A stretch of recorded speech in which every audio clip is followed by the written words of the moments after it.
The experts that best communicate their culture and their vision to their potential clients are those entrepreneurs that we remember. I'm Shelby Jo Long with the Expertise Podcast, and here we explore the stories of those entrepreneurs to inspire you to think about how you can monetize your expertise. Hello, everyone, and welcome to an episode of the Expertise Podcast, where I talk to experts that have built businesses out of their own intellectual property. They've created their own businesses out of their expertise, and they're able to influence you to start thinking about developing your own business from your expertise. So today I continue the interviews with the Strategic Advisor Board, which I am a part of the Strategic Advisor Board. And my colleague, Michael Jackson, is also on the Strategic Advisor Board. So I'm excited to interview him and get to know more about his business.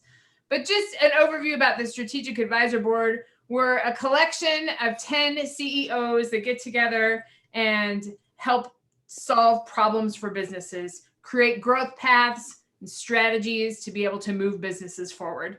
And it's a very dynamic group, very interesting mix of personalities and perspectives, and we all come together, and it's been really fun to get to know each other since the inception. So I'm excited to find out more about Mike's business. Mike, do you prefer Mike or Michael? Mike. So Mike, if you could just give us kind of a background and tell us a little bit about your business and your expertise so we can get to know you a little better. Okay. My business is medical consulting.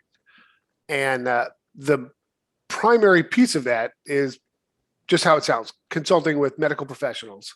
The very smaller piece of that is I do some training on the side for medical organizations, which is a lot of fun. Is that all within the military still? I do a lot of work with DoD, yes. So Army specifically. And is that your primary background, is the Army and yes, where you're trained? And yep. Can you talk a little bit about that? What was your role like in the military? I spent almost 27 years in Army special operations in medicine. In medicine. And then you're on the front lines. Absolutely. Yeah. But then now you're doing more of the training aspect of it. Yes. Do you train across multiple, like you train in the Army? Do you train across multiple government agencies, or? I train special operations for the Department of Defense. Oh, okay. So all across the board. Right. That's we talk a lot about specific and having a certain niche, and that's definitely a very specialized audience and a very specialized career. So that's not many of those out there. So is this something that developed from your experience, or is this something that you knew you always wanted to do, or did it emerge with your experience? It emerged right when I retired. I was teaching surgery and anesthesia to special operations medics, and I realized there was a huge gap between military and civilian and military and government agency work. So I started working with consulting in that arena, and it was a lot of fun. Yeah. Do you do all your medical training in the Army? Yes. Tell me more about that. You were in for 27 years, so you were in school for quite a bit? Yes. The special operations medic course that I attended lasted 50 weeks. It was very intense. So the first phase of that for us, we started with 60 guys, and we only took 18 to the next phase. And then we got a few people who recycled out of phases in front of us. So we actually started that second phase with 25, and then we graduated with 15 of those at the end after the year. Wow. Very select. It was definitely hard. It hurt my brain a lot. I'm sure. Well, that's where we develop and I mean, clearly you had to have some love for it. So, Oh yeah. It yeah. was definitely a midlife crisis choosing to do that. Choosing to continue in the medical field or? Well, I started out in the Army infantry and I did that for a lot of years, loved it. And then I had my midlife crisis and went off into special operations medicine. So kind of a 90-degree pivot right in the middle. Yeah. I am familiar with the midlife crisis. I think we all kind of go through that. You get to kind of a comfortable phase and then you're comfortable where you are and then you kind of want something else and not sure what that looks like and then you just take an opportunity. So, And I think most of it for me, the change was I get to a point where I don't feel like I'm pushing myself hard enough. So I try to do that a little more. This is Sundance. He needs some attention right now. So he's going to hang out with us. that's great. I love that. Mine is sleeping right now. Otherwise, Yeah. Well, one's being a bum over there, and the other one's probably hiding somewhere. So I got three. So your office helpers. oh yeah, they're my administrative assistants. Yes, I hope you work them hard. Well, somebody gets worked hard. I'm not sure who's the master and who's the slave sometimes. Right, fair enough. They're very high maintenance. That's for sure. Absolutely. Speaking of, that's kind of an interesting segue too, because it seems, I mean, you've been in the service, you've served our country, loyal, trustworthy in that unit, and then it almost takes it to a different level when you're in the medical care of the special operations, because I mean, you're treating the people. It just takes it to a whole different level of service, if you will. Well, thank you. I look at it like I'm able to help the people that are helping my active duty brothers and sisters currently on the battlefield. So it's like I can still help a little bit, even though I can't do it alongside them. I can indirectly help them. And direct help, and absolutely, that's are you still in this position? So you're more of a consultant now. Are you on the front lines? Do you no yeah, but you train them? My cats put me on a very short leash. They don't like to be away from me for very long. I get that. But I did find in my time in service that there were a lot of doctors that worked in special operations that eventually retire. And after they were in special operations, they didn't want to go back to a regular doctor job. They wanted to do something in the medical field that also kind of pushed them. And they really didn't have a lot of understanding on how they could help. So I find myself able to help a lot of doctors that were in special operations in their personal business that's doing stuff for the military and for themselves. Oh, that's a really interesting thing that's developed out of the training. Yeah, absolutely. Sure, to guide other medical professionals to, yeah, because I imagine, I mean, I don't know, because I don't know much about doctors or, I mean, the medical practice, but I would imagine that it's a certain type of medicine and certain operations, if you will, and certain just atmosphere that you get used to, and then it'd be hard to transition into a more structured environment. Is that right? Absolutely. In special operations, we don't have a lot of structured environment. We kind of either A, make it up as we go along, or B, just whatever the need is, that's where we put our focus and then fill that need. And the need changes sometimes way too fast and too often. Right. It's that I see so many themes that resonate with what our approach in the strategic advisor board, how we have this very rapid response and it's flexible and it's micro pivoting, and it sounds like a very comfortable space for you to be in. It is.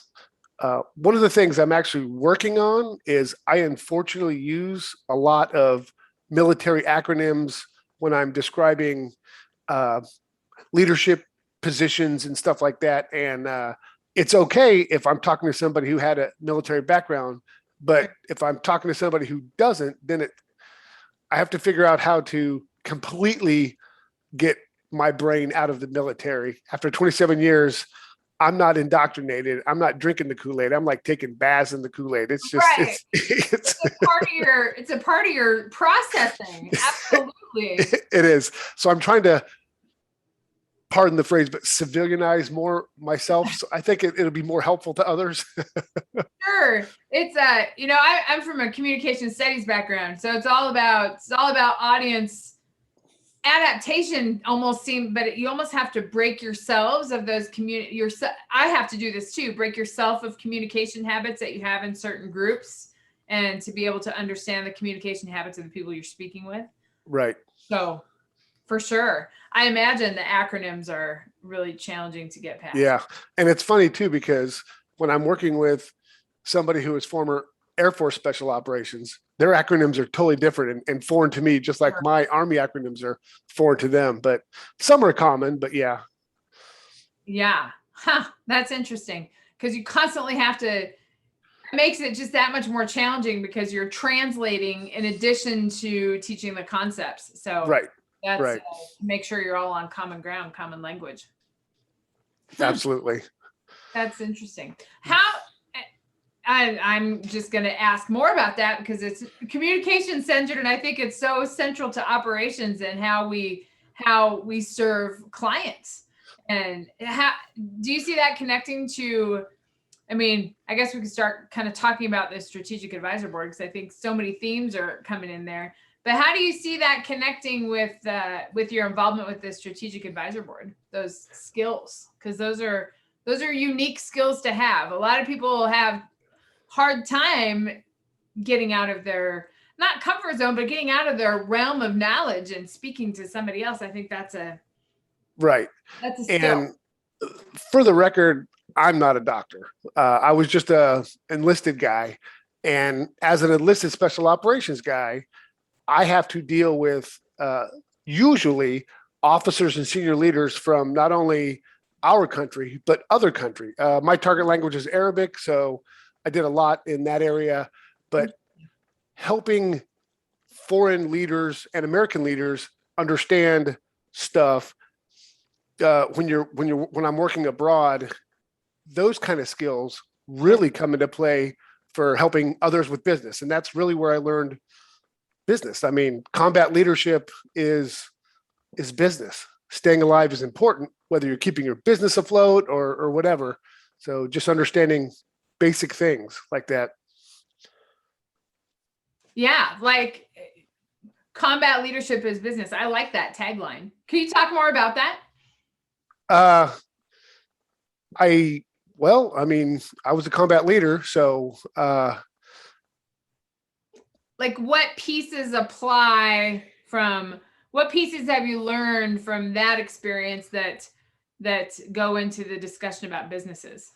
Well, I think just like with business, combat is ever changing, ever evolving, and being able to think on your feet, literally under gunfire, is a skill that's not easy to hone. But once you get that skill, it's easy to help others start seeing how they can think on the move, so to speak. I almost said a like a little acronym thing, but I'm trying not to. Just to keep looking left and right as you're walking forward, and that way you don't get tunnel vision and just keep walking forward and stop seeing whether they're pros or cons around you as you're moving forward. You know, you're missing something important or that could help you or hurt you. So those are important things. Absolutely. I have, I come from the world of academics where we go forward with theories and plans, which are all very important to understand. But then being in business, there's got to be some dynamic movement of that because you have to be able to adjust. And I don't think anything explains that more prevalently than what we've experienced in this past year with the pandemic, because nobody was prepared for that. And then that happened and every business had to shift. Like grocery stores were out of stock and they were the only place that people could go and nobody was going to restaurants and it like shut down everything. So I think that's I don't think people can necessarily be prepared for that. Right. You've got to be able to move and adjust to that. You have to be able to think on the move. So absolutely. Right. I think that goes directly, into the strategy piece, and that why it's such a great fit for the strategic advisor board.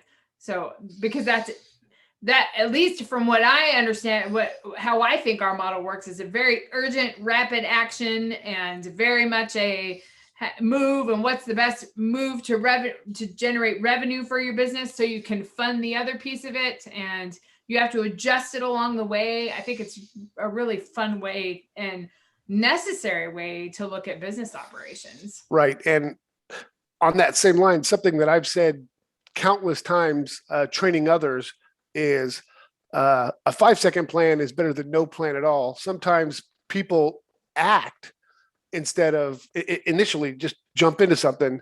Stopping, taking a big deep breath and thinking about it for 2 seconds, they're more apt to make a better decision rather than jumping feet first into boiling water, so to speak. Sure. Well, and then the other piece too is like the actual move forward. Like you've got to, you come from combat and infantry, and that's a movement. There's a constant movement forward. And I think that some businesses, at least a lot of the entrepreneurs that I've talked to and many of the business owners that I know, sustaining is okay. But if you're not thinking about how you're moving forward and pivoting into the next step of your business, then something's going to take you over. And I think I think that's even more challenging, particularly in today's environment where you can do business anywhere. So right. And I think that's something, like you said, brought up. The pandemic taught a lot of people the status quo isn't going to work. Right. And now we're a year past it and people are still adjusting, so if they're still. Yeah. I don't know if past it is the appropriate term with everything that's going on.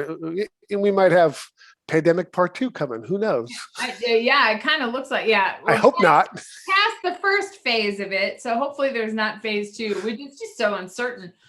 So Right. Yeah, I think that's the other piece of it too, is that you've got to look at the uncertainty in it and understand that there might be that your adjustment might not work and you might have to go back the other way. And so I think there's a lot of constant movement, but you've got to be moving forward. Fear of the unknown. Absolutely. And the businesses that had started transitioning back to regular business may have to say, well, we can only do, put half our effort into regular business and then half our business into the mobile aspect of the business that we're doing heavy during the pandemic. But yeah, we'll see. So with your trainings, because you train now and you consult with organizations, have your trainings been in person or have your trainings been in this kind of form?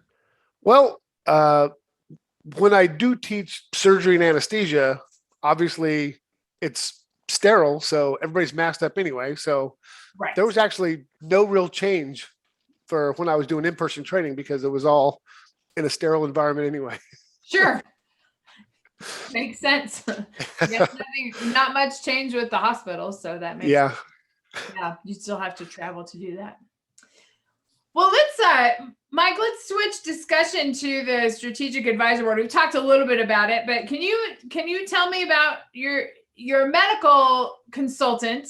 And we've talked about some of the connections in business, but can you talk about your involvement and maybe even the background with you and Jason and how that all came involved? Can you talk a little bit about that?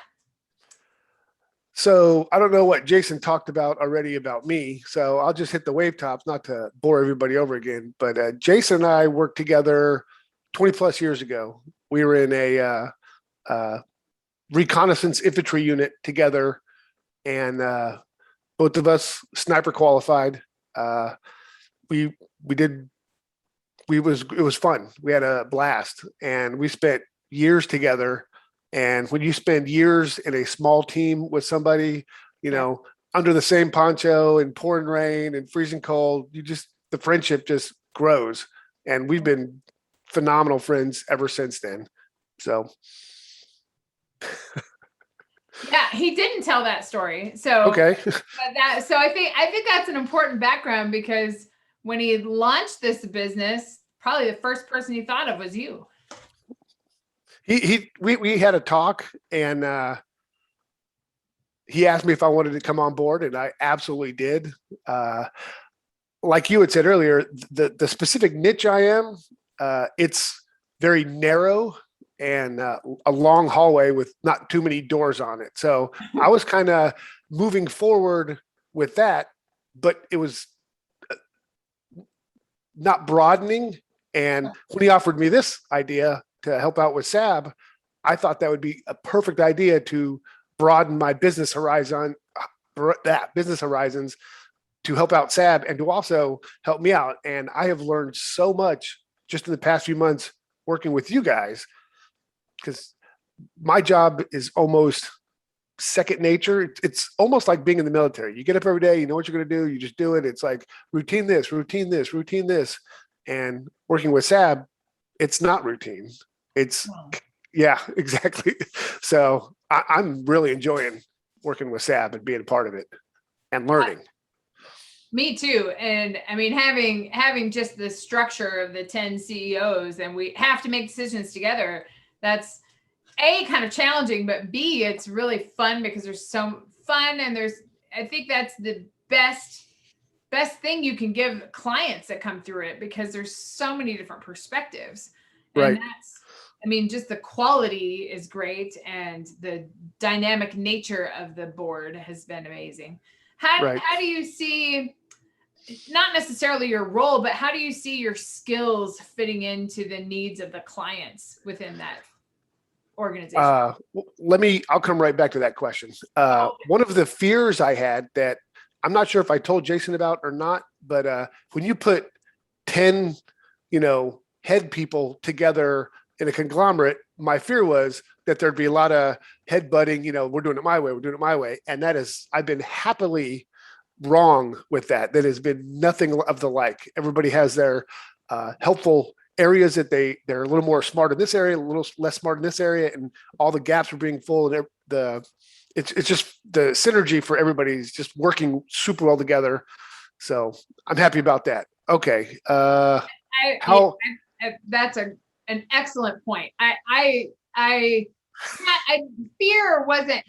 was a little bit fearful of that too, because you get CEOs all in the same room, and CEOs, they control things, they run right. things. You're used to that, not necessarily used to the tunnel vision, but they're used to making the decisions that are going to stick, and making the path forward, and having 10 in the same decision structure is challenging, but they're absolutely synergy within the group.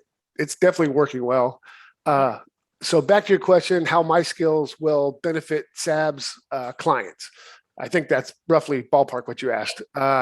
So I think bringing the think on your feet, making a quick plan while you're still moving in a forward direction.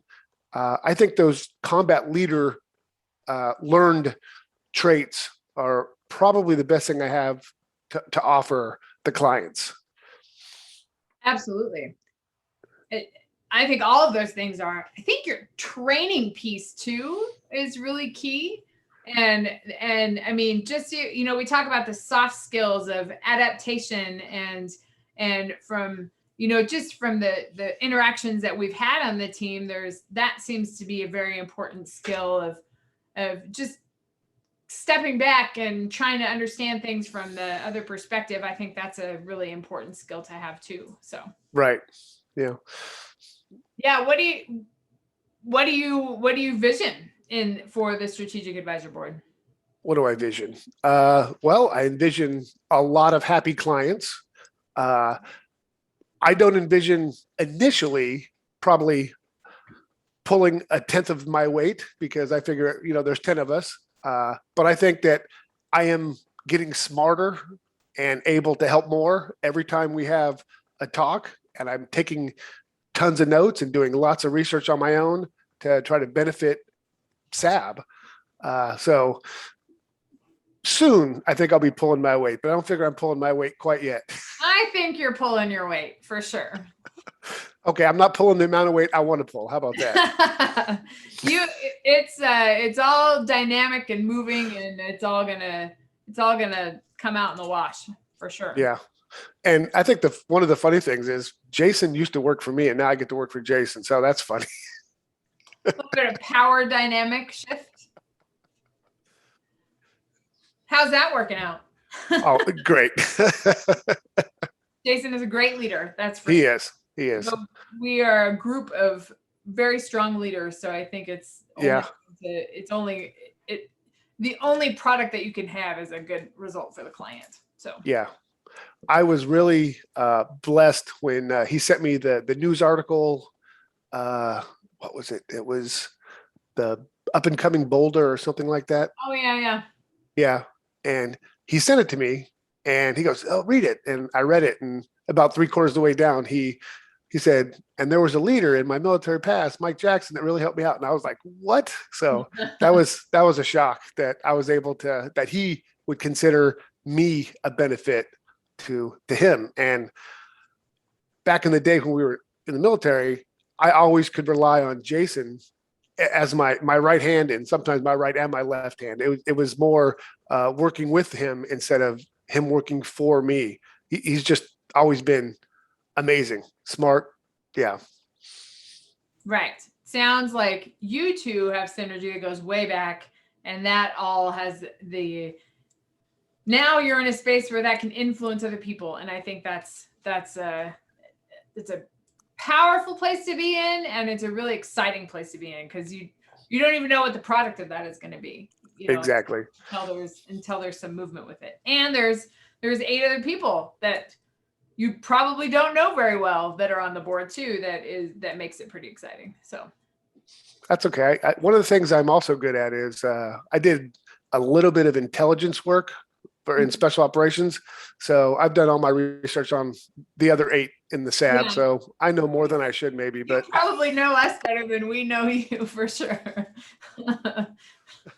That makes me a little frightened. Well, it's not a know your enemy. It's a know your friend kind of thing that I was going for. Right.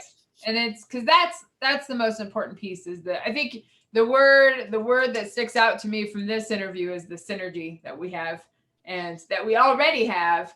And there's just more to come. So yeah, the horizon is ever far away. That we're never going to hit the horizon with as much work as we're doing, which is good. Absolutely. Well, Mike, it has been great to get to know you a little bit better, and great to get to know your history. And I think all of that is such an incredible influence on the decisions that we'll make in the Strategic Advisor Board. Just as one last question, do you have any advice, or do you have any tips for entrepreneurs or people that want to be entrepreneurs that are thinking about monetizing their expertise, or working in a group like this, taking their background and expertise and creating a business out of it? Do it. Don't hesitate. Do it. But think about it before you do it. But it's a fine line, because if you stop and think too long, the opportunity is going to pass. So again, make a solid 5-second plan and then move forward. There are going to be failures in life. And I forget which famous person said it, but people don't judge you by your failures. They judge you by how many times you stand up, dust off, and get back on it and go after it again. So don't fear the failure. Just look for the rewards and keep on going, but do what makes you happy. Absolutely. I think that's a great way to end the interview. Sounds like good.